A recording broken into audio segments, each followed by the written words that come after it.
el día de hoy, que es la reunión, y pues nos tocaría ver precisamente los elementos. Entonces, pues,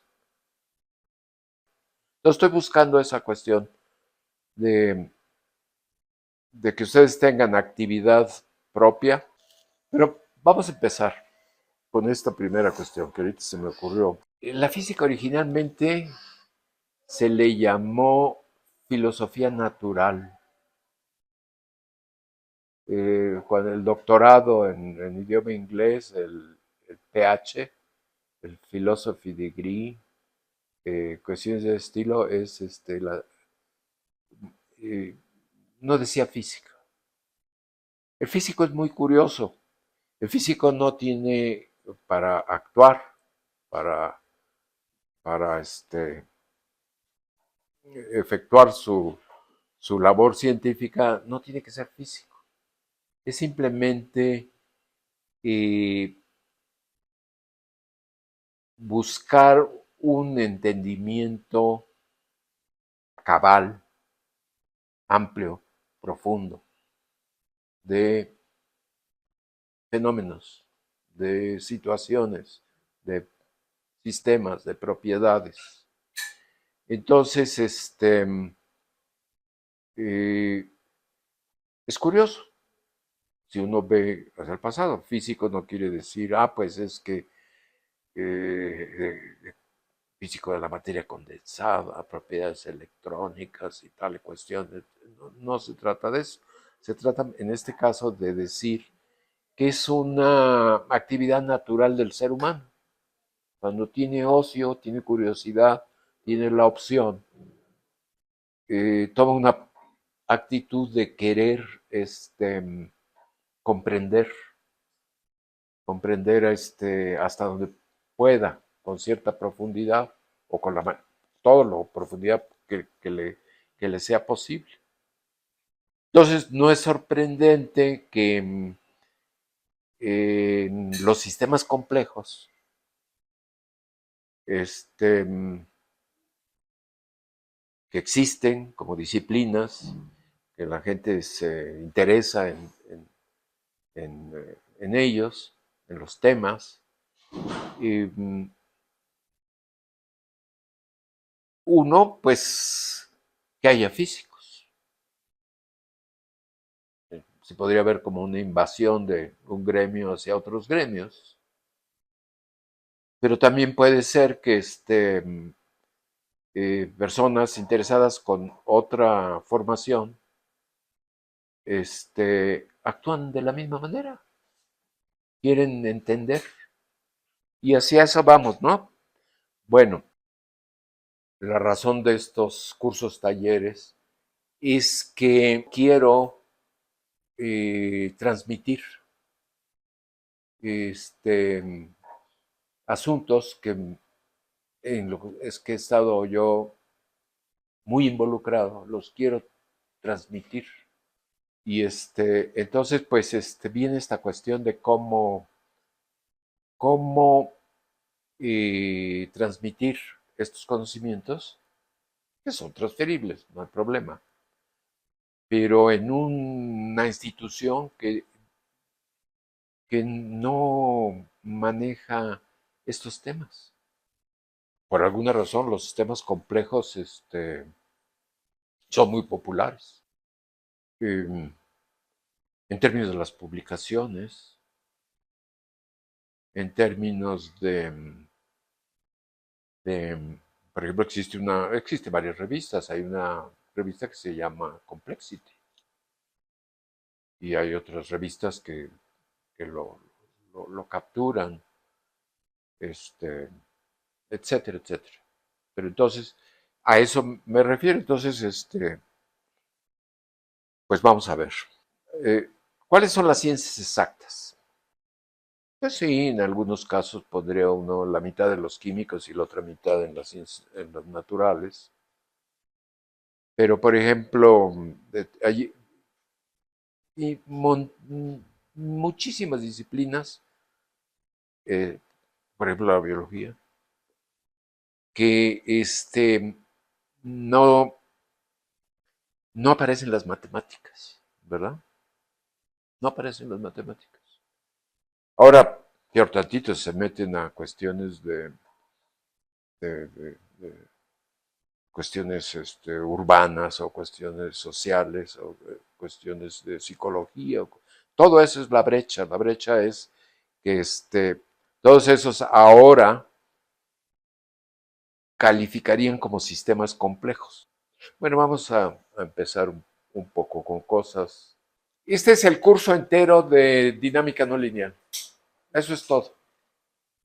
¿Cuántas veces han encontrado ustedes cuestiones que su enunciado es muy sencillo y luego cuando entran en materia se va complicando, complicando, complicando? Dice, hay muchas cosas que son el, el, el, es- definirlo de un principio es, a veces es muy sencillo. Este caso de dinámica no lineal, que es el que corresponde a variables discretas, no a ecuaciones diferenciales, pero es muy semejante, podría hacerse un esquemita parecido para dinámica no lineal, digamos, en variables continuas. Entonces, pues, lo primero es esa función f minúscula, que es simplemente una función, y es una función no lineal, o sea que no es una recta. Eso es todo. Es una función que ahí está anotada, tiene dos variables. Una variable x, que, que les vamos a nosotros llamar posiciones. Posiciones. Podría llamar de alguna otra manera, pero le vamos a llamar posiciones. Y otra variable, ellos escogieron la letra C, quien haya hecho esto, y es un parámetro de control. Es como un botón sintonizable. Lo puede uno poner chiquito, grandote, negativo, positivo. Es un parámetro de control. Entonces, no es más que una función con esas dos variables. Ahora, las variables, el caso elemental, sería que fueran escalares, que fueran números reales. Pero no es necesario. Pueden ser vectores, pueden ser tensores, o sea, estoy hablando de muchas variables. Pueden ser números complejos, pero fíjense que no vamos a necesitar mucho. En algún momento vamos a ir al plano complejo. Hoy vamos a ir al plano complejo, pero luego lo vamos a abandonar. Pero el caso más sencillo es que pues, esa X es un número real. A lo mejor nada más confinado a un intervalo de longitud finita. Lo mismo que el parámetro de control. ¿Ya? Entonces a f, piensen, puede ser una parábola. O sea, algo que tenga un término al cuadrado, por ejemplo. Pueden ser otras cosas. Entonces lo primero que hace uno es agenciarse esa función. Escoge uno alguna. Y lo primero que hace uno es le da uno un valor al parámetro de control, al C, a empezar. A lo mejor lo van a hacer muchas veces y entonces van a querer barrer un intervalo de los valores de C. A lo mejor dicen, pues lo voy a poner chiquito, luego lo voy a poner más grande o lo que fuera. Pero le dan, después de la función, fijan el valor del parámetro de control. Y entonces empiezan, seleccionan un valor para la X, que va a ser X sub 0. Le vamos a llamar X0, X sub 0. Y van a llamarlo la posición inicial. Entonces, ven la imagen de X0. Pues les va a dar, esa imagen les va a dar X1. Es f de X1. F de X0 es X1.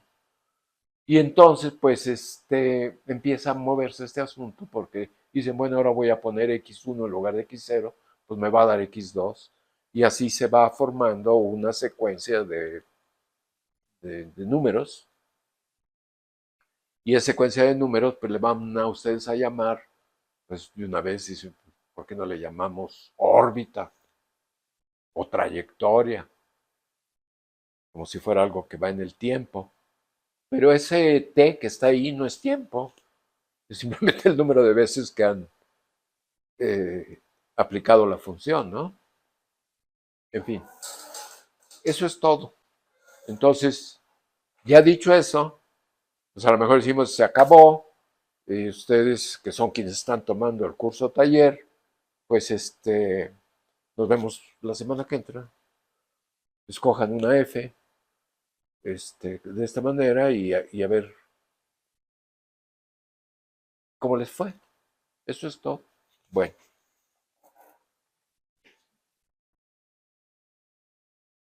entonces pues no es sorprendente que la dinámica no lineal se originó entre matemáticos. Y esta pues súper que la conocen, ¿verdad? Esa figura.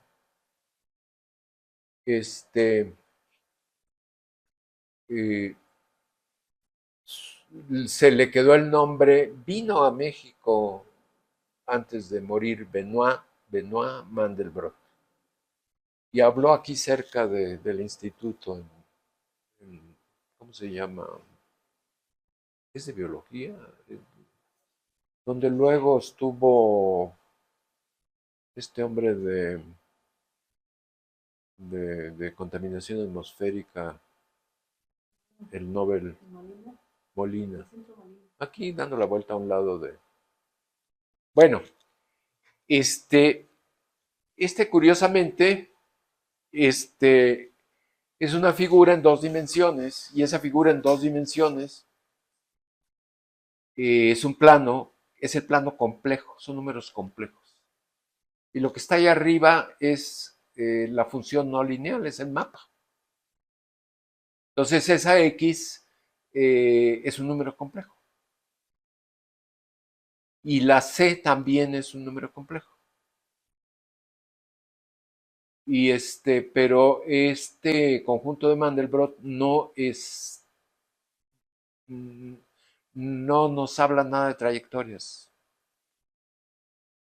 Más bien esa figura está en el plano complejo de la variable C mayúscula. Y, ese conjunto de, de, de, puntos en el plano complejo, todos tienen en la variable X, en la posición, el origen del plano complejo. Y resulta que para para muchísimos valores del parámetro control C, a la hora de iterar, a la hora de componer la función, esas posiciones en el plano complejo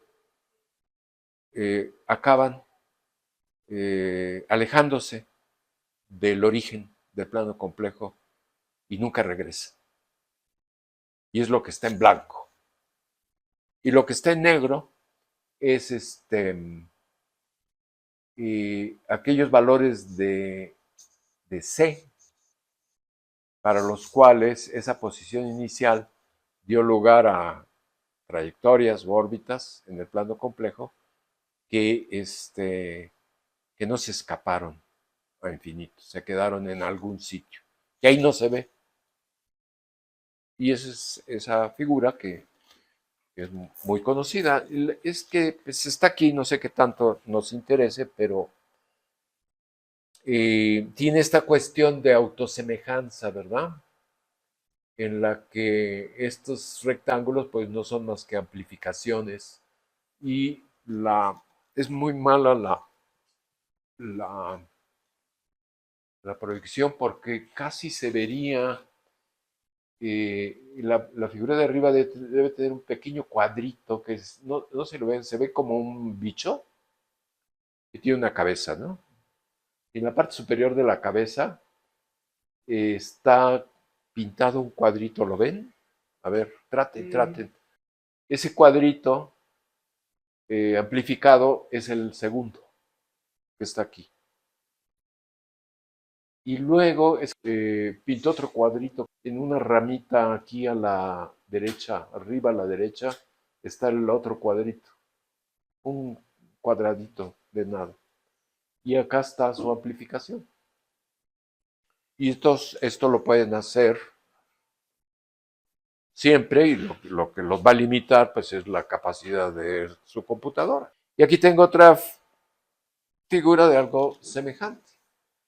Está el conjunto completo y el cuadrito que se va a amplificar en el primer panel está allí en el cuello arriba. Y entonces pues este es lo que está dando en el plano arriba a la derecha. Y luego pues ahí está el otro cuadrito y esto es lo que les va dando. Y esto lo han visto, ¿verdad? O sea, que es lo divertido. Y este es otra familia de conjuntos. Ahora sí en el espacio de la variable x, lo que era la x en aquella otra lámina. Y son unos conjuntos que tienen su definición. Y fueron dos alumnos, o no, dos colegas más jóvenes que Mandelbrot. Uno de apellido Julia y el otro creo que Fatou.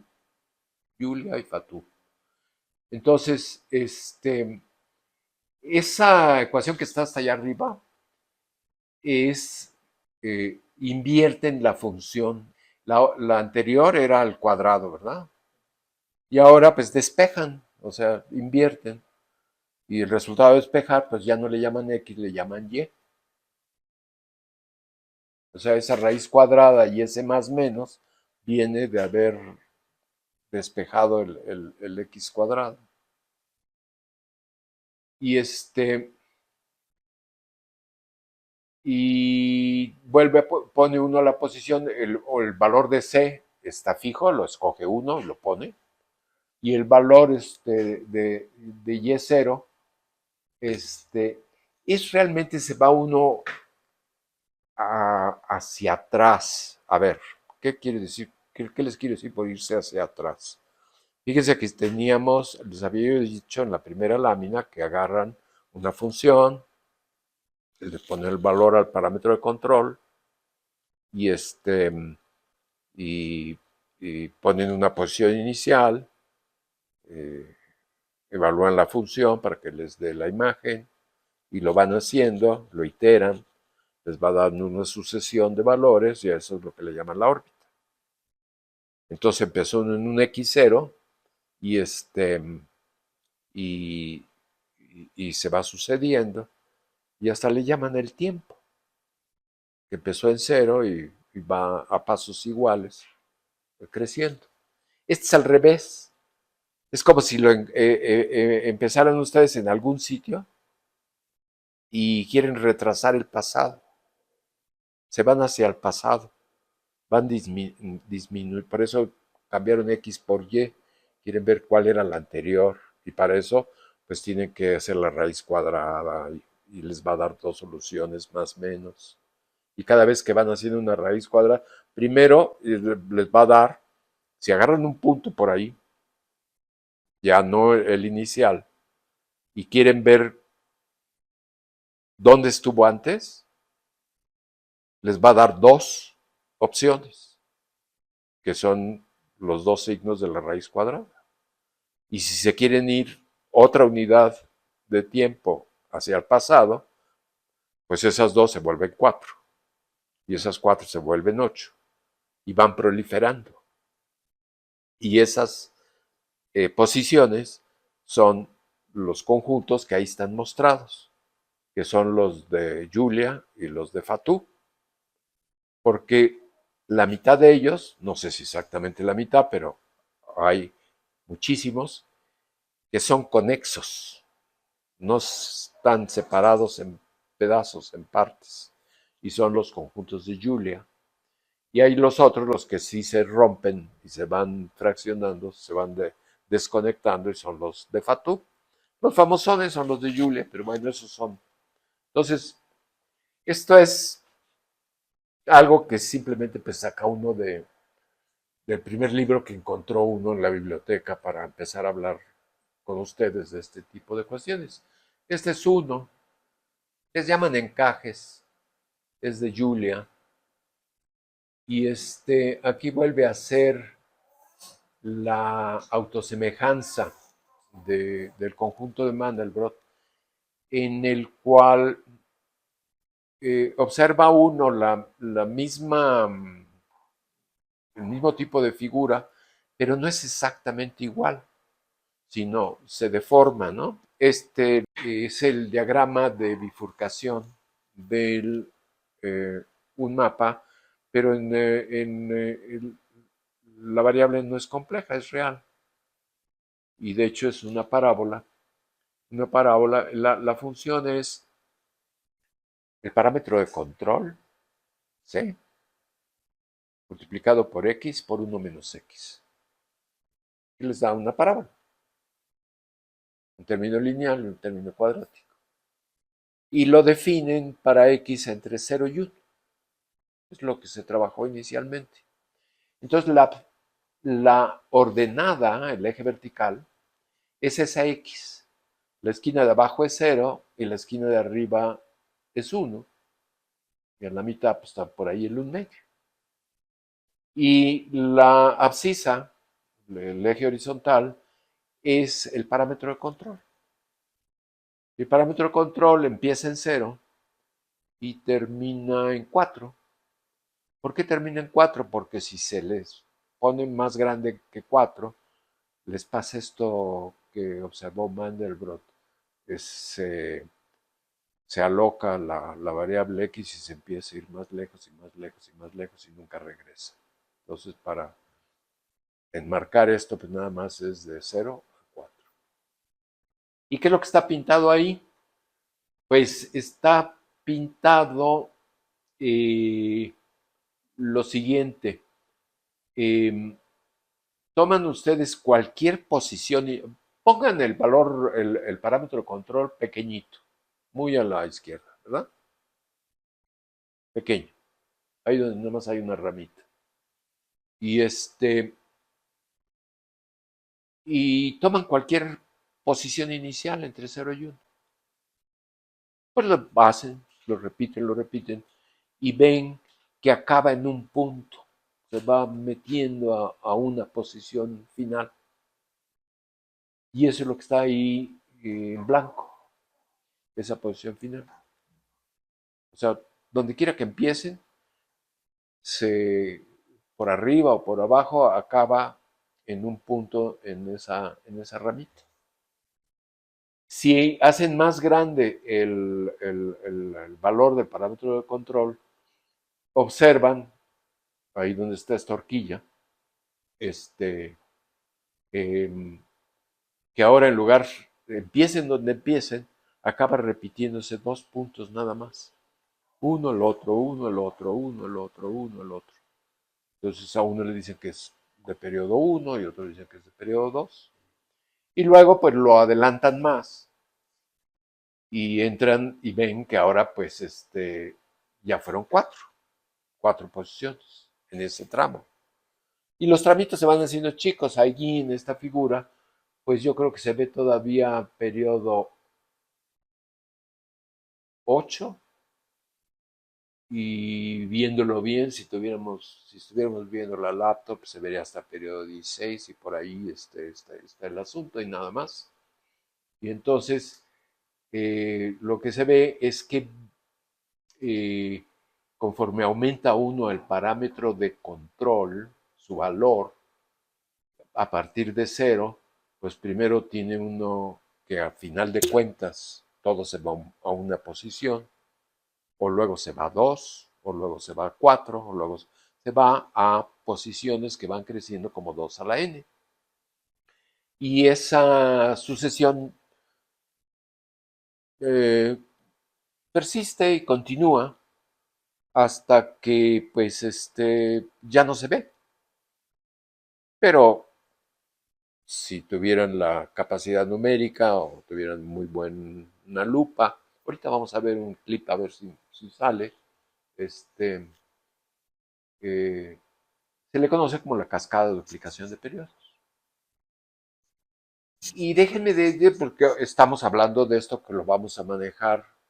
Fíjense que esto que estamos aprendiendo ahorita estamos como geógrafos, nada más estamos diciendo lo que ocurre. Luego lo vamos a usar para modelos de sistemas complejos, lo que estuve diciendo ayer. Bueno, fíjense que cuando pasa de periodo 1 a periodo 2, en justo el punto donde se abre, este, es un evento interesante, importante. Es lo que se llama una bifurcación. Ahí no está pintada, pero la solución de periodo 1 no se muere, continúa y persiste, nada más que ahí no está pintada. Lo que pasa ahí cuando se abre la horquilla es que esa solución se vuelve inestable. ¿Qué quiere decir uno por inestable? Pues antes, cuando era estable, cualquier posición que tuviera uno como inicial, cualquier posición que ustedes tomen cuando están en periodo 1, va a dar a ese punto que ya les dije, a esa posición, y se le llama atractor. Pero una vez que continúa, y ahí no está pintada, pero en algún sitio lo vamos a ver, se sigue la línea, se sigue la curva esa, pero ya es un repulsor. O sea que si ustedes ponen ahí posiciones, si la ponen matemáticamente de a de veras con todas las cifras decimales, ahí se queda. Pero si ya le falló en la 500ava cifra decimal, como que ahí se queda, ahí se queda, ahí se queda, pero se sale y se va. Se van, los repele, se van. Y esa línea que no está pintada, ¿saben a dónde va a llegar? Va a llegar acá adelante, ahí donde en esta otra parte ven que esto que es gris ocupa todo el intervalo. Y se va achicando, ¿verdad? Claro que tiene como ventanas negras, ¿no? Pero se va achicando y ahí llega un punto en que se rompen dos, ¿verdad? Y ya que vieron que se rompen dos, pues ahora ven que también hay un punto donde se rompen cuatro bandas, ¿no? Aquí es una sola banda. Luego, ya después de este punto que anda por ahí, se rompen dos. Pero hay otro que se rompe cuatro. Y hay otro que se rompen ocho. Y luego, pues depende de qué tan preciso esté, pues ven que se sigue rompiendo, ¿no? Y el personaje del que les hablaba, el repulsor, justo va y pega ahí donde se rompió por primera vez en dos bandas. Dice, ¡psas! Eso lo queremos entender. Pero luego se sigue y acaba hasta el final. En ese punto donde se rompieron las dos bandas, ¿cambia su estabilidad? ¿Otra vez No, vuelve a no, ser? no, no. Se queda inestable para Se queda siempre. inestable. Sí. Es justo donde parece blanco No, todo. no, no, no, no. Bueno, estoy platicando lo que no está visible. Ajá. Pero se vuelve inestable ahí por primera vez y de ahí hasta el final de su vida va a ser Sí, sí. inestable. Pero llega hasta el final. Si se ponen a trabajar hasta donde agárrense, yo quiero ver esta solución y la voy viendo y la voy viendo, aunque si ya saben que es inestable, llega hasta el final. Y luego, cuando la que era de 2 se rompe también en 4, persiste la que era de 2 y continúan. Y pues ya pueden ir, les voy diciendo que van a continuar y van a chocar justo donde se rompen 4 bandas. ¿Sí? y luego pues continúan hasta el final. Y la de periodo 4, cuando deja de ser eh, una, una, solución eh, atractiva, también es donde se rompen 8 bandas y todo ese estilo. Entonces pues, la historia dice, está interesante. Estas son transiciones abruptas matemáticamente, se les llama bifurcaciones, y, y llevan el nombre de, en inglés es pitchfork. Es como, ¿cómo le llaman a la pala esta para el heno? Porque esto viene de, aquí no hay heno, ¿no? Pero el trinche. ¿Por qué es trinche? Pues porque son 3, nada más que la de en medio ya es inestable, es un repulsor. Muy bien. Pero ¿qué pasa, por ejemplo, acá, al final? Bueno, al final, si ustedes ponen cualquier posición inicial, el movimiento es irregular. O sea, la órbita no es periódica, sino es irregular. Es irregular al grado de que finalmente tiene, porque pues, ustedes pueden poner la posición inicial que ustedes quieran. Supongan que están hasta el final. R igual a 4 o C igual a 4 y ponen cualquier posición inicial. Pero a lo mejor ustedes ahora, pues típicamente lo que dicen, pues ya me cansé de ir poniendo posiciones iniciales, yo pongo una familia de ellas de posiciones iniciales y las lanzo todas como si fuera un conjunto de trayectorias. ¿Y cómo las vas a poner al principio? No, pues las pongo uniformemente distribuidas porque ya dividí en intervalitos y pongo igual número en cada intervalito. O sea, es una distribución uniforme. Pero cuando ya evolucionan, pierde esa uniformidad. Y de todas maneras, todas están bailando irregularmente, pero ya la distribución ya no es uniforme, ya tiene otra característica. Y fíjense que esta pues es que le cambié los colores, pero era el fondo blanco y la figura en negro. Por ahí va a salir. Pero por ejemplo ven que hay partes más blancas. Por ejemplo ahí donde se rompen 2 bandas, también ven que es como la intersección de varias líneas que se pueden ver, bordes, que se ven más claritos, ¿no? Esas se les llaman curvas de sombra. Vamos a llegar a ellas, a las curvas de sombra, y tiene sus primas hermanas, que son curvas con otro nombre. Y pues no hay duda que pues sí se entretuvieron bastante con este asunto. Entonces, pues si vieran esta cascada, que se llama cascada de duplicación de periodos, pues ven que va creciendo hasta que el periodo se hace 2 a la infinito.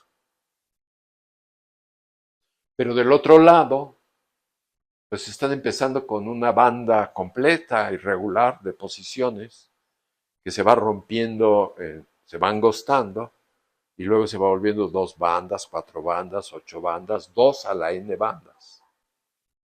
Y va avanzando, o sea que ustedes pueden ver el asunto de izquierda a derecha o de derecha a izquierda.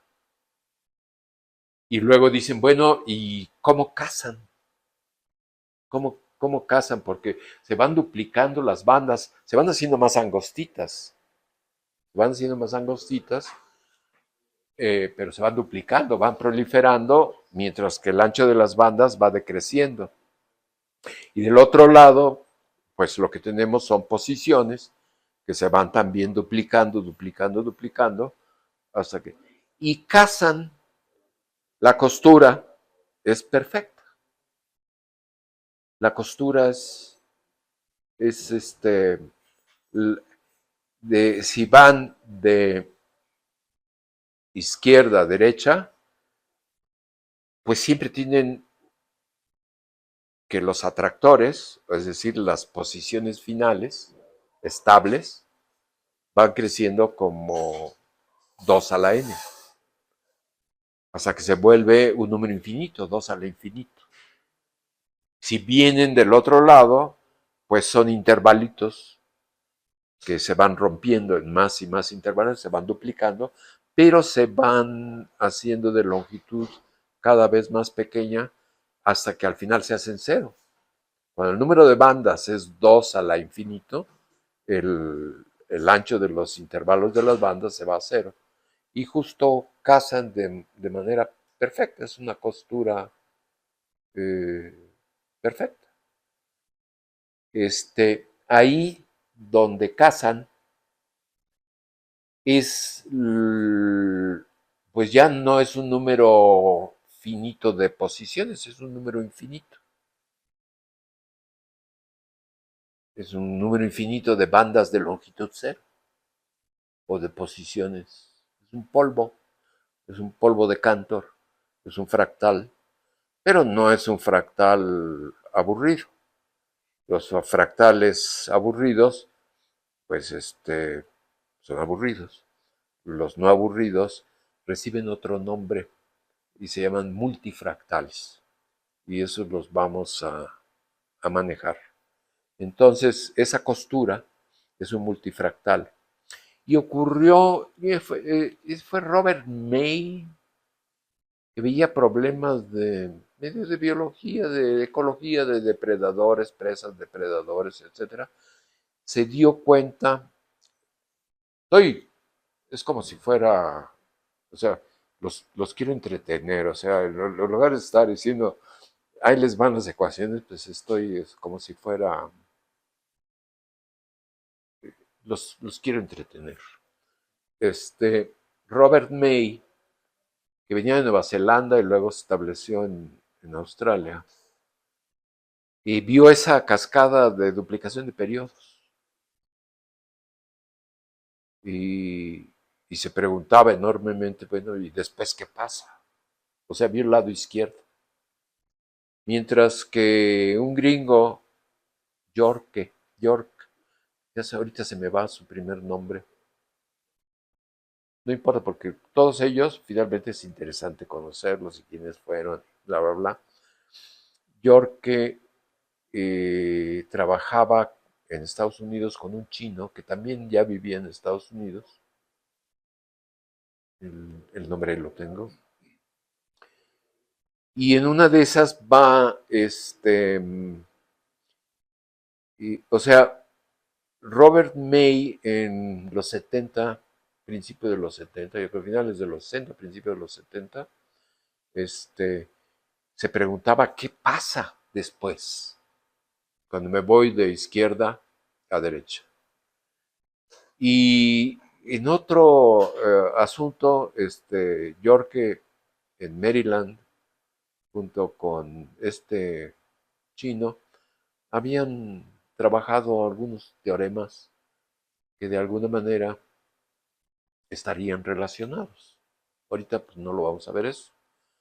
Pero el caso es que llega Robert May a dar un seminario, lo escucha Yorke y se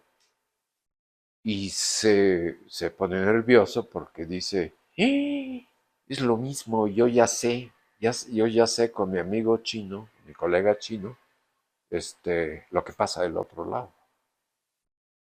Este, eh, pero ya para entonces el chino ya se había ido a trabajar a otra universidad y que lo agarra por teléfono y le dice, oye, pues detente con lo que estás haciendo porque llegó este australiano, o neozelandés y habló de esto y nosotros tenemos la solución del otro lado y tenemos que publicarlo. Y hay artículos que son muy interesantes porque lo que tiene interesante es el título. Entonces muchas veces el título hace famoso a un artículo. Y este fue el caso eh, de que si existe periodo 3, entonces hay caos. Yo le estoy poniendo el título como medio me acuerdo, pero lo buscan. Todo esto, pues no sé, todo esto pues lo puede uno absorber y entender y formarse y todo lo que quieran, si les gusta, ¿no? El caso es que, por ejemplo, lo que no les he mencionado, hay interrupciones de los atractores caóticos. Y esta, que es la ventana más ancha, si le vieran la facha, que no se ve bien, pero véanlo. Fíjense que aquí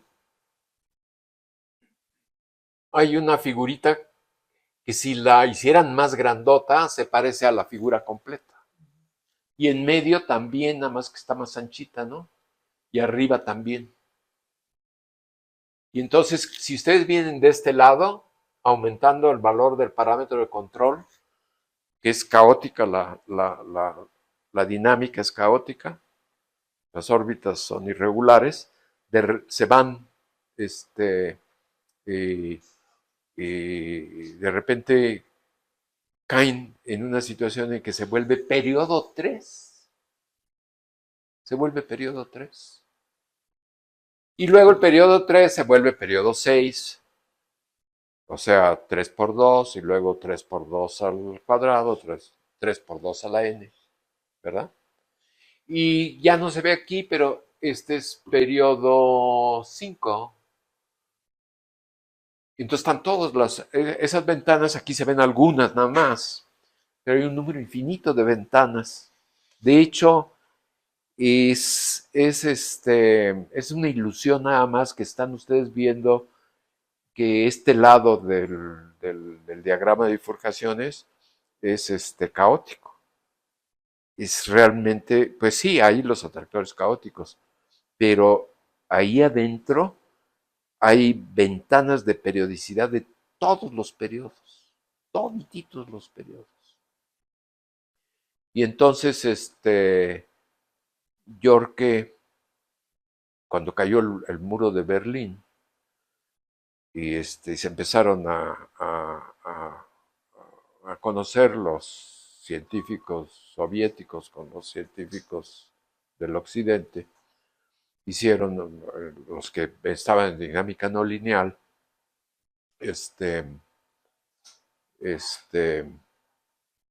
hicieron un evento, invitaron a York que hablara y que dijera, si hay 3, hay infinito. Y hablara de todo esto y lo invitaron, y habló en Berlín y dio su conferencia y luego llegó el momento de las preguntas y de la luneta se para un chaparro, muy chaparro, un hombrecito polaco, y dice, todo esto ya se sabía, todo esto no es, no es nuevo. Entonces el pobre de York, pues le cayó el cubetazo de agua ahí a la hora de las preguntas y dice, bueno, qué interesante. ¿Y quién quién lo, quién fue la persona que, ¿sabes? Entonces este hombre dijo, pues yo. Y era, ¿cómo se llama? Charkowski. Char, Char, Charkowski. Bueno, estoy nada más contándoles asuntos de cómo se fue integrando esta cuestión de, en este diagrama de rutas al caos, porque pasan de periódico a caótico. Pero no nada más el visible, allí dentro de la ventana pasan también de periódico a caótico, y etcétera, etcétera, etcétera. Y ¿qué cosas no les he dicho? Estas ventanas, por ejemplo, ahora vamos a ver nosotros, todas esas figuras llegan hasta ciertos años. Y nosotros querer trabajar lo que se quedó, que ayer les dije, lo que se quedó, ahorita vamos a ver.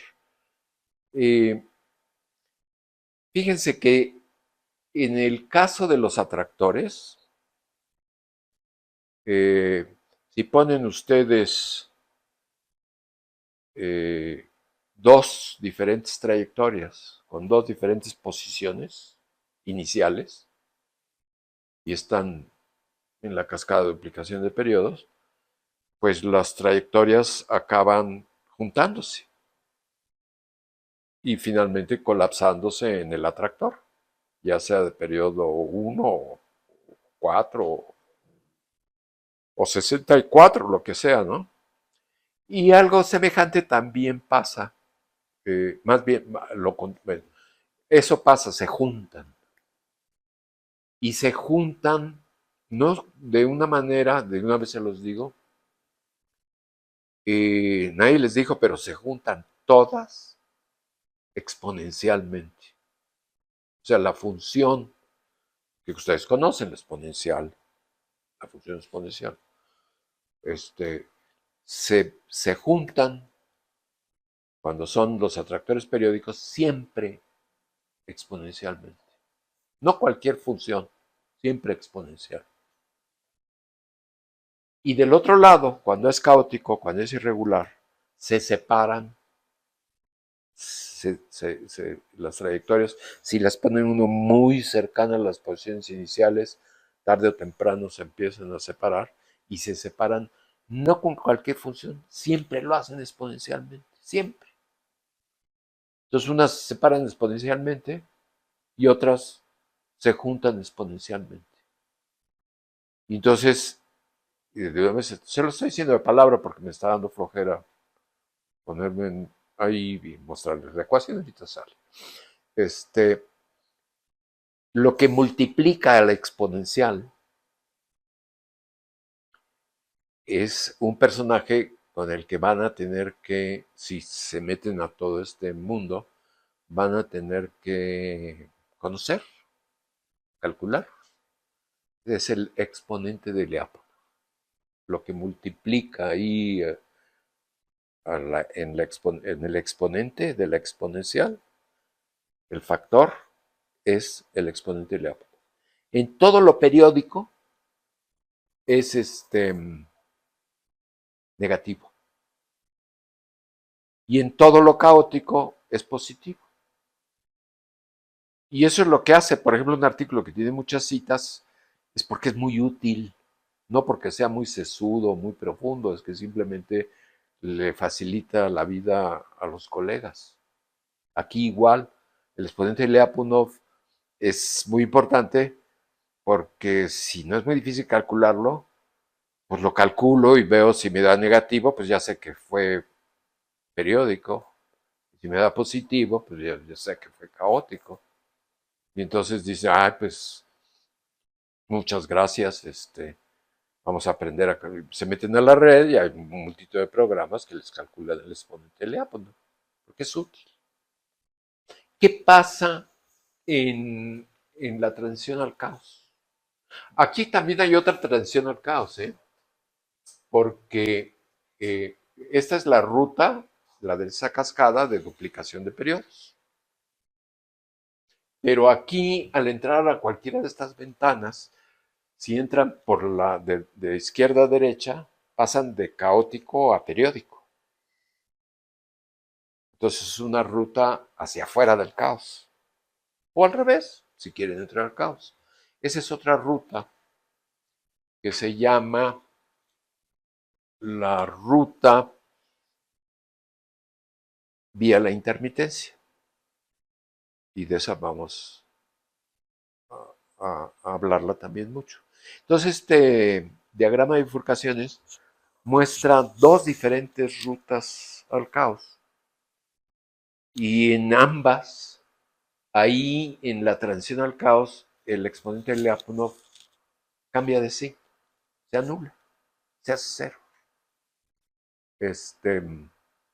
Eh, También se hace cero en las bifurcaciones de Trinch.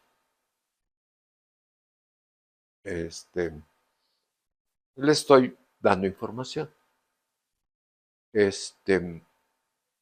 Y curiosamente,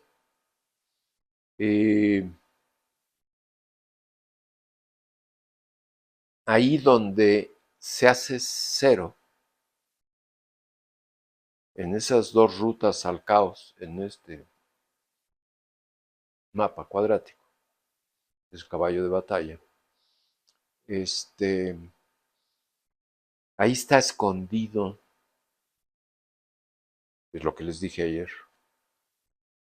Si ustedes quieren hacerse famosos, es ahorita la oportunidad, porque ya después ya no se va a poder. Si de veras se quieren ser famosos en los sistemas complejos,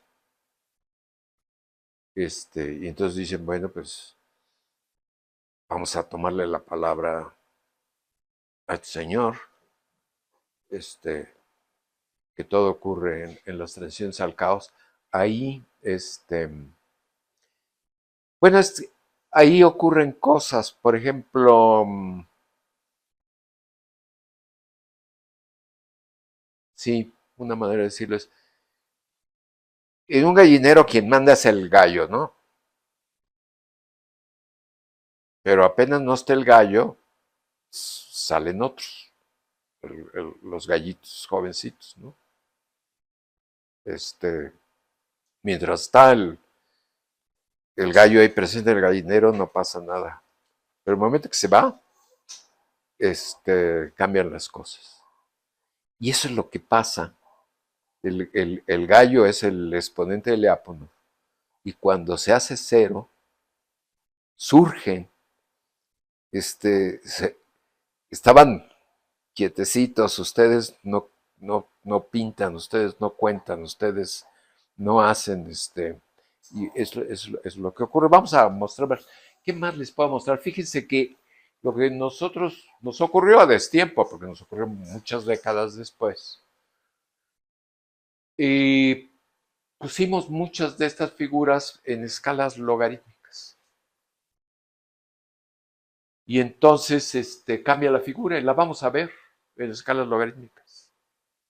Pero, por ejemplo, estas ventanas se espacían regularmente. Y en escala logarítmica aparece primero la primera familia, todas tienen el mismo ancho. Y luego viene otra familia que son más chiquitas y todas tienen el mismo ancho. Entonces muchas cosas aquí no se ven. Pero bueno, Perdón. ¿Hay posibilidad de preguntas? Claro, pues sí. Sí. Yo, así como físico, tengo un problema para aplicar el exponente del IAC1 cuando mi conjunto es discreto. O sea, sé que en continuo pues es continuo todo lo que yo quiera, pero aquí en este caso entiendo que el mapeo siempre es sobre el intervalo 0,1. Sí. Y hacer esto de regresar y regresar me lo facilita el que sea el intervalo 0,1, digamos. Estoy trabajando para definir mi transición al caos después del 4. Si yo quiero aplicar la separación de las órbitas en intervalos que son en el mapeo discreto, ¿aplico también el IAC1? Sí, ahorita vamos a ver la fórmula, es una derivada. Okay. Y vamos a ver que precisamente cómo se hace, cómo aparece. No hay problema. Lo que pasa después del 4, aquí ya no, ese es lo que se va a infinito. Entonces, en esta versión del mapa logístico, este punto aquí, la primera transición a caos, la grandota, la grandota, está como en 3 puntos y pico. 3 puntos y pico. Puede ser algo muy interesante. Por ejemplo, si lo ponen... Fíjense que la ventanota más grande, la orillita, cuando salen del caos de izquierda a derecha, les da periodo 3. Pero pueden hacer lo siguiente. Si tuvieran tijeras, le cortan así, le cortan acá, y ya que la tienen, la enrollan en un cilindro. Y entonces pegan esta parte de aquí con esta parte de acá para que les quede la figura toda en una hoja ya cilíndrica, ¿no? Y entonces, si van viendo qué ocurre, la ventana más grandota es esta y tiene periodo 1, porque lo que es aquí caótico se ve como lo que aquí es caótico en la de 3, y cuando se pasa en el otro lado se vuelve periódico y se vuelve periodo 1. O sea, para que es otra versión que pueden tomar. Pero como ya me entretuve, esta es otra versión del mismo mapa. Fíjense que ya no es algo por x por 1 menos x, sino se puso como 1 menos el parámetro control, ahora se llama mu por x cuadrada. Y esta es la que trabajamos nosotros. Esa es otra parábola, una que apunto para abajo. Ahí está. Aquí le cambian lo cuadrático. Le cambian lo cuadrático. Es un trabajo muy viejo de holandeses. En lugar de ser x al cuadrado, es x a la z. Y lo que va cambiando es z. Y el que es x cuadrado, pues es figura que está arriba a la derecha. Z igual a 2. Pero le pusieron más chico, 1.1, le pusieron más grande, 5 y luego 10. Y entonces ven cómo el problema se extiende. Y hasta parece que, pues, luego vamos a ver, porque esa es otra cuestión que nosotros empleamos mucho. Porque estas cosas las vemos en lenguaje de la termodinámica. Entonces, ahorita nada más se los estoy mostrando, es como si los estuvieran enfriando o estuvieran calentando con el exponente z. Y el 12 es curioso, pero está aquí en esta lámina. Y luego, pues ahora sí, es lo mismo que les había yo mostrado. Arriba está la versión muy empleada, r por x por 1 menos x, r entre 0 y 4. Y abajo es otra que acabamos nosotros empleando nosotros porque es muy útil. Bueno, tiene su... Entonces está en el intervalo menos 1, 1 para la x y la mu nada más 0 a 2. Y esto sí se lo saben, ¿verdad?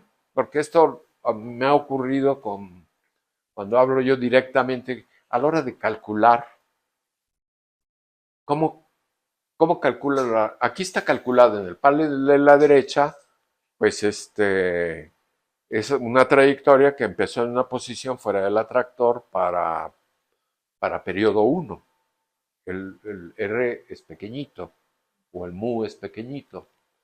Y entonces pues lo pusieron muy lejos, por ahí punto 15 o algo, es el valor inicial, y se disparó para arriba y luego pues aquí viene el número de iteraciones, ¿no? Hasta 100 iteraciones, pues se va a periodo 1, ¿no? Pero esto lo puede uno ver en el mapa, esto si lo han visto, no tiene caso que lo... Es mnemotécnico, ¿verdad? Porque es que ahorra, es muy cansado andar midiendo y poniendo y midiendo y poniendo, mejor hace uno la telarañita de cobweb, como se llama, y ayuda mucho, entonces se ve cómo entra ahí, ¿verdad? Entonces, si eso ya lo han visto, sí, ¿verdad? Sí. Y este es periodo 2, periodo 2, y este es periodo 4, y aquí ya se fueron al caso caótico, ya es irregular. Y luego están puestas dos trayectorias muy cercanas que se van extendiendo el efecto mariposa, porque es caótico. Y aquí, esto luego sí se los voy a pedir, que como esto lo pueden ver ustedes en, eh, en el canal, eh, ese glosario es muy útil. El glosario es muy útil porque les da las definiciones de todo. Entonces, pues, una lectura del glosario, ya están kilómetros adentro. Y el otro, pues es una cosa que creo que ya ni está, que permite sacar esas órbitas. Este, miren, otra cosa tiene que ver con escalamiento, con las propiedades que tiene los fractales. Aquí tienen el mismo diagrama, parte del diagrama, que va desde el periodo 8, creo, hasta el final. Y entonces están tomando toda la región, un rectángulo, que es la región de una sola banda, ¿verdad? Es la región de una sola banda, la de la derecha. Y entonces, la región de dos bandas son estos otros dos rectángulos, el azul y el naranja, ¿verdad? Y entonces, si ustedes toman el primer rectángulo, lo voltean boca abajo y lo rescalan, lo pueden poner exactamente en este tramo que es entre dos, la banda de abajo hasta que se rompe a formar dos bandas más. Y si toman el rectángulo de arriba, no lo voltean, nada más lo rescalan, les da el cuadrado azul. Y eso lo van a poder hacer siempre. O sea que esa es otra característica que tiene, de escalamiento. De que y los factores con los que van a escalar también traen conocimiento. Pues siempre es el mismo número, los mismos números, y que para qué todo eso va generando. Entonces se va uno eh, pues familiarizando más con todo este asunto. Y ahí viene, por ejemplo, un caso, es otra figura en la que se hace una amplificación de, pues de periodo, desde que se formó y periodo 4 hasta, bueno, la amplifican y les vuelve a dar pues una figura semejante, ¿verdad? Aquí está otra vez el conjunto Mandelbrot, la punta, ¿verdad? Y aquí miren qué curioso cómo se relacionan. Claro, porque estamos viendo el diagrama de bifurcaciones a lo largo del parámetro de control. Y entonces pueden ver, por ejemplo, que paso de periodo 1 a 2, pues es el primer cuello, y luego el paso a periodo, o sea, la transición de trinche a periodo 4, y se ven varias cuestiones más, ¿no? Como, por ejemplo, la ventana de periodo 3, pues es la primera reproducción del, del conjunto más adelante en la ventana, ¿no? Eso nomás porque estamos empezando. Miren, aquí está la definición de sensibilidad de condiciones iniciales. Es simplemente la derivada. O sea, uno toma, eh, vamos a decir que puede ser todo un intervalo de posiciones, pero vamos a suponer que nada más son los extremos del intervalo los que están tomando como dos valores de posición inicial, y esa es esa delta x0 que está en el denominador. La sensibilidad a condiciones iniciales es xi, la letra griega xi, y entonces está hecha de cociente de lo que es la separación de las dos trayectorias al tiempo de iteración t, dividido entre la separación en el inicio. En el límite, cuando la separación en el índice va a cero, y entonces les da la derivada. Luego viene algo ahí de regla de la cadena. Y luego viene aquí lo que es el exponente de Apono, porque como es exponencial, es ese coeficiente. Si ustedes despejan la sensibilidad a condiciones iniciales, xi, les dice que xi es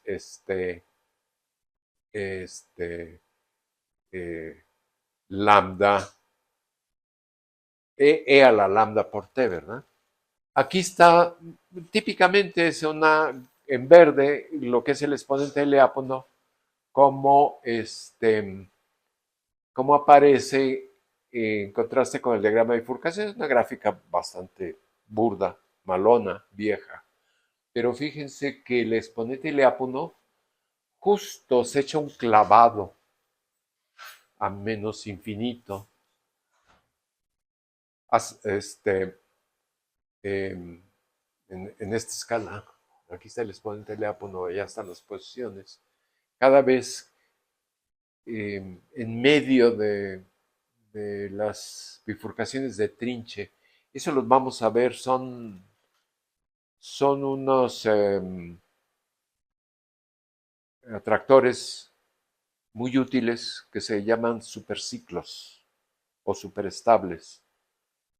Cuando Feigenbaum estaba haciendo sus cálculos en aquella época, él tenía una de estas, las llegaron a conocer, las calculadorcitas de mano Hewlett Packard. Pues no, ahora deben estar en la lagunilla, yo creo que ya ni ahí, pero él andaba calculando esas cosas con su calculadorcita Hewlett Packard de mano, y le interesaba ver la dinámica dentro del atractor. Entonces estaba una posición dentro del atractor. O estaba viendo las dinámicas y la computadora, la calculadora no le daba la oportunidad. Entonces él necesitaba que convergiera muy rápido. Y entonces si el exponente del diápono es negativo, le quería que rápido llegara al atractor periódico. Pero en estos atractores superestables o superciclos, el exponente del diápono se va a menos infinito. Entonces es muy rápido. Entonces para él, pues, fue muy útil.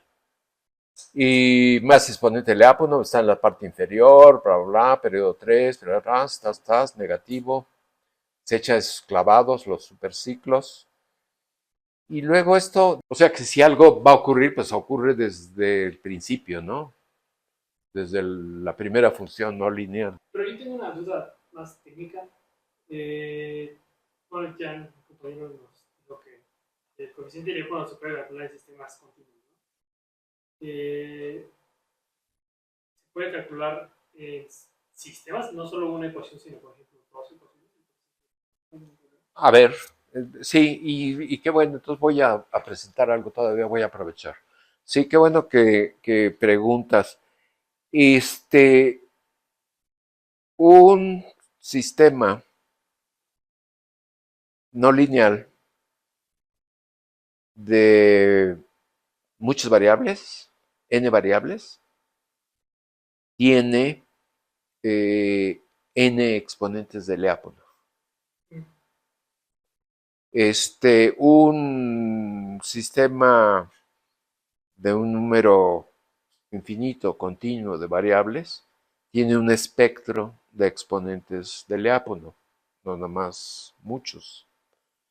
La belleza de este mapa, que es muy sencillo, es que tiene una sola variable como posición, y entonces tiene nada más un solo exponente de Lyapunov.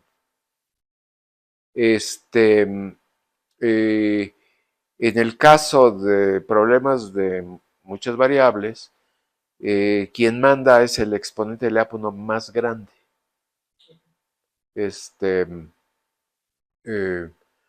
Y eso nos va a permitir, por ejemplo, dividir las cosas entre estos sistemas no lineales, que son los de este curso, de este taller, son los disipativos. ¿Disipativos en qué sentido? En el siguiente, de que es lo opuesto de los conservativos, si es que se dice conservativo o que conservan. Entonces, ¿qué es un problema no lineal que conserva?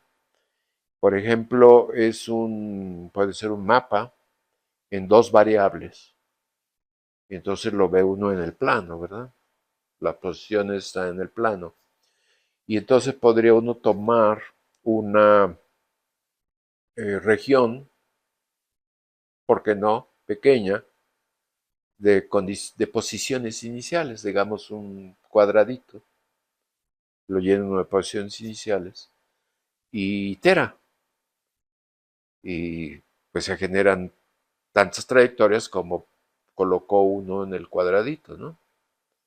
Entonces el cuadradito, pues a lo mejor cambia y se vuelve rectángulo o se vuelve otra figura, se va deformando, o a lo mejor se rompe y se rompe en varias partes. Y uno podría decir, bueno, voy a calcular el área del cuadradito, que me la conozco muy bien al principio, y me llevo la sorpresa de que siempre es la misma área. Se deforma, se rompe, pero el área total sigue siendo la misma. Y hace cosas también muy atractivas, muy interesantes, muy intricadas. Le pueden salir pelitos, hebras, se puede volver un bicho muy raro. Pero si le calcula uno el área, si es conservativo, se, se, se conserva el área. Y eso se ha llevado, por ejemplo, a remedos de problemas en mecánica que conservan, que si la energía, que si el momento lineal, momento angular, pues se puede tomar un péndulo y luego el péndulo doble, pues puede ser caótico, sus oscilaciones, y hace uno el cálculo, entonces cae uno en una dinámica no lineal que conserva. Entonces la dinámica no lineal, digamos, se va a dividir en dos territorios, los que conservan y los que no conservan. Los que no conservan son los que llamamos disipativos. Los que conservan no tienen atractores. No quiere decir que no muestren comportamiento caótico. Es una historia distinta. La de los sistemas dinámicos que conservan, conservativos. Muy distinta de los disipativos. Los de una dimensión tienen que ser disipativos porque, ¿cuál sería el caso? Pues en una dimensión, en lugar de un cuadradito, tengo un intervalo. Y entonces el intervalo puede crecer o puede decrecer. Se puede romper. Pero si se conserva la longitud, ya no es lineal, ya no es no lineal, es lineal. Entonces todos los mapeos, estos famosones, son disipativos y tienen atractores. Pero también viene esto, y ocurrió, y aquí entre nosotros, en la UNAM, por ejemplo, pero ocurrió fuera también, el peso de la mecánica, de la física con cantidades que se conservan es muy fuerte. Entonces hasta llegó cuando cayó, cuando hubo esta inmigración de físicos científicos, pero sobre todo, bueno, físicos rusos hacia Estados Unidos, pues muchos, los famosones, se encontraron puesto en las universidades, pero se llenaron rápido y algunos cayeron en México. Y los que cayeron en México, pues también agarraron puestos, pero en México. Y entre ellos vino Félix Israelet, que fue alumno de... Ay, ¿cómo se llama? Ahorita se me fue el nombre. El caso es que estaba presente no solo en Estados Unidos, sino también en la Unión Soviética, esta cuestión de en la física se conservan las cantidades. El problema en mecánica estadística, en la termodinámica, es la irreversibilidad, la flecha en el tiempo. Proceden los procesos espontáneos, naturales, macroscópicos, son irreversibles. La entropía, bla, bla, bla, todo este asunto. Pero a nivel conceptual, mecánico, las cosas son reversibles en el tiempo, la mecánica es reversible en el tiempo. Y entonces, eso se los platico por lo siguiente, porque un sector interesado, digamos, más o menos en estas cosas, despreció los sistemas disipativos porque querían echarle el diente a este problema de la irreversibilidad, etcétera. Entonces, y fue curioso porque entonces yo tenía, digamos, mi competencia, si la hubo o no la hubo, la tenía yo o en Puebla, con Félix Israel, que era súper amigo de, de la gente de física en Cuernavaca, o sea, Tomás Seligman y François Lebras. Estoy diciéndoles cosas que no tienen nada que ver con el curso, pero en cierto sentido, fíjese quién puede ganar. Y no se trata, bueno, siempre hay competencia en todos estilos, pero lo estoy poniendo en ese terreno, aunque no lo sea. Y uno puede ir mucho más rápido y penetrar en muchas cuestiones si ya trae uno la flecha en el tiempo. Uno puede gastarse la vida entera con problemas insolubles, queriendo demostrar cómo surge de algo reversible en el tiempo a irreversible. Y eso se traduce en algo disipativo o algo conservativo. Entonces estos mapas que les estoy mostrando, lo que ya conocen, tiene esta gran ventaja. Tiene atractores y los atractores imponen desde un principio una dirección en el tiempo. Todas las trayectorias van hacia el atractor. Y es curioso cuando dice, bueno, pero pues estás evitando el problema de veras, lo que es fundamental, etcétera. No, porque a lo mejor finalmente lo que vamos a hacer, esa variable X, fíjese, cuando uno hace fenomenología, eso es importante. Y yo les hablé ayer de que después de un periodo empírico viene una etapa fenomenológica y luego viene una de primeros principios. Y en la fenomenología es muy curioso. ¿Cómo distingo yo una fenomenología? A mí me tocó hace muchos años estar involucrado en temas de mecánica estadística, de problemas que hablan con el lenguaje y la termodinámica, y me tocó ver la fenomenología, si no de los sistemas complejos, sí de los fluidos complejos, que es un campo, el de las microemulsiones, el de los coloides, todas esas cosas que pueden decirse.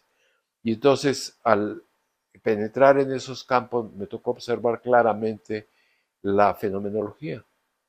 ¿Cómo es la fenomenología? Pues es un señor que hace fenomenología, que tiene un pizarrón, se acerca al pizarrón con su gis, y lo primero que hace es, sabiendo, empleando lo que ya observó, escribe la energía libre desde un principio. Dice, la energía libre tiene que tener este término para las microemulsiones porque así son. Y tiene que tener este otro término, la escribe, la energía libre.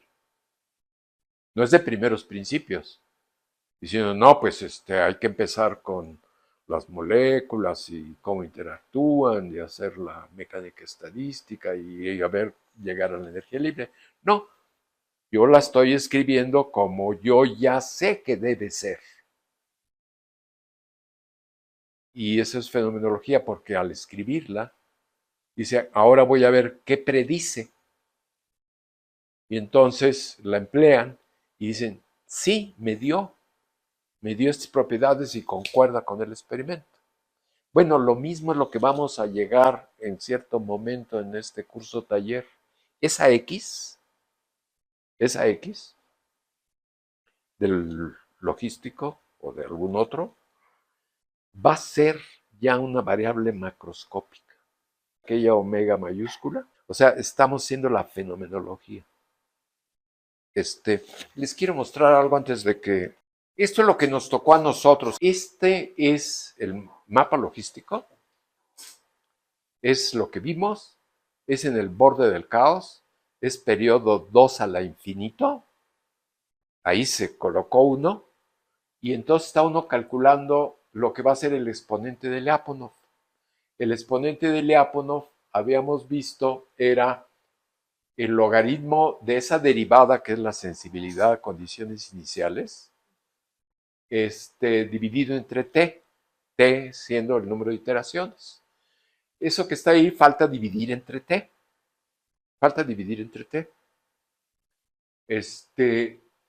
Y se le llama coeficiente de expansión o tasa de expansión.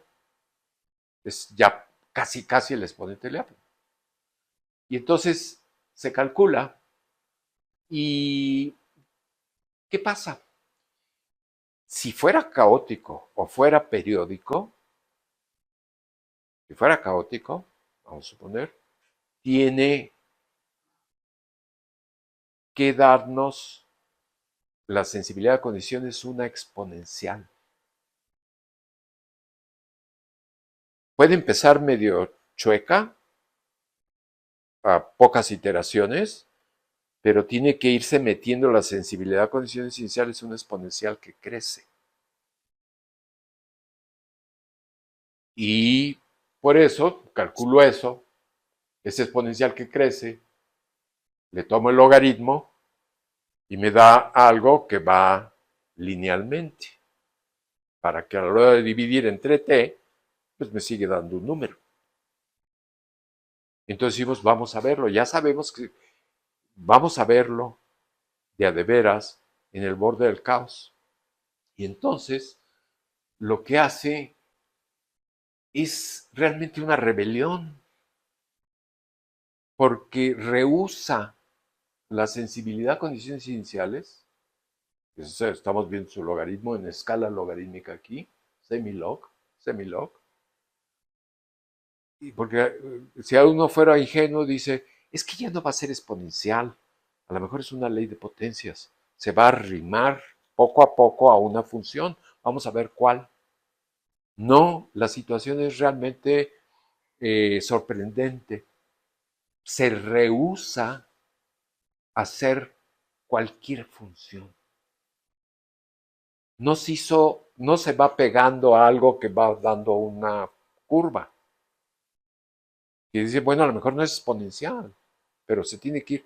No, y conforme pasa el número de iteraciones, conforme crece el número de iteraciones, la rebelión es todavía más. Oscila, se rehúsa a hacerlo. Entonces es una física totalmente distinta.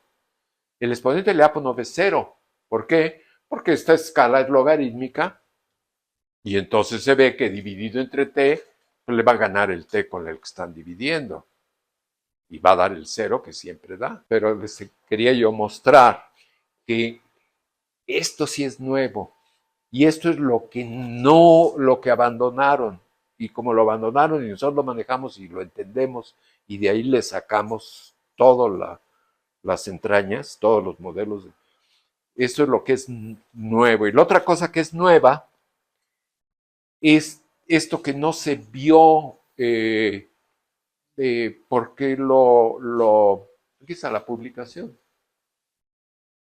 Esta es la dinámica, es una manera, hay muchas diferentes, de ver la dinámica hacia el atractor. Entonces, está uno viendo lo que va a ser un periodo 4, bajo el periodo, y pone uno posiciones en todo el intervalo del mapa, que es lo que está en negro. Entonces, a número de iteración 0, llena uno, hace uno un ensamble de posiciones uniformemente distribuido, y el programa simplemente hace las 100,000 trayectorias, o 1000 o 100, no importa cuántas. Y lo que pasa es que la manera que hace periodo 4 abre una brecha primero, se abre una brecha, se vacían muchas posiciones, y un poco más adelante, en el número de iteraciones, abre una pareja de brechas. Y luego ya se va acercando lo que ves el final, periodo 4. Y acá está periodo 32, esto es nada más parcial. Entonces, son secuencias de brechas. Secuencias de brechas. Y esas secuencias de brechas es lo que nos permite ver, vamos a ver, ese es el otro ingrediente. Yo les dije ayer, uno es la transición al caos y otro es la dinámica hacia los atractores. Y estas, pues no son tan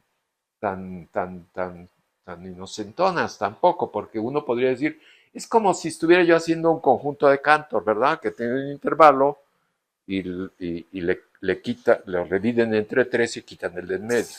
Y vuelven a dividir entre 3 y quitan el de en medio y van haciendo el conjunto de Cantor. O a lo mejor lo hacen con diferentes escalas para que no les dé el fractal de Cantor, sino un multifractal. Bien, pero no es exactamente aquí. Fíjense, ven esta especie de cascaditas que están ahí. O sea, de golpe no se abrió y ya no visitamos, sino ahí adentro de esa cascadita está los repulsores. Y es una combinación que vamos a ver. Y esa dinámica que también se ignoró, que la construimos, que también es nueva, es la que nos lleva a varias cuestiones que los voy a convencer, se los voy a decir, se los voy a desmenuzar. Pero fíjense que es la manera, es muy intrincado, como que les quise decir que es sensibilidad a condiciones iniciales, de veras que está intrincada ahí porque es rebelde. Hagan de cuenta que tienen un auditorio, como el Auditorio Nacional o como Bellas Artes o más grande. Y entonces, supongan que nada más es una fila. Todos están en una fila. Y dicen, ya, se acabó. Y entonces dice, párense para salir. Hay 2 puertas para salir. La que está allá y la que está acá. Son 2 puertas. Párense. Los que son butaca non caminan hacia la puerta de la derecha. Los que son butaca par caminan al otro lado. Ya van como soldaditos y así se sale. Y luego dicen, pues si es una luneta completa, entonces dice uno, es más complicado. Primero, tienen que ir avanzando hacia la fila de enfrente. Y de hecho unos van a la fila de enfrente y otros van a la pared de atrás. Y luego, ya que acabaron, hacen lo que hacía cuando era una sola fila. Y luego se van a otra dimensión y dicen, no, pues es que hay un segundo piso. Ah, no, pues los del segundo piso tienen que la mitad de ellos bajar al piso de abajo y la otra mitad subir al piso de arriba. Y así es una dinámica, por eso el título de laberinto. Entonces, eso también es nuevo. Entonces, la dinámica en el mapa choteado logístico, esta dinámica es especial. Y también la del borde del caos.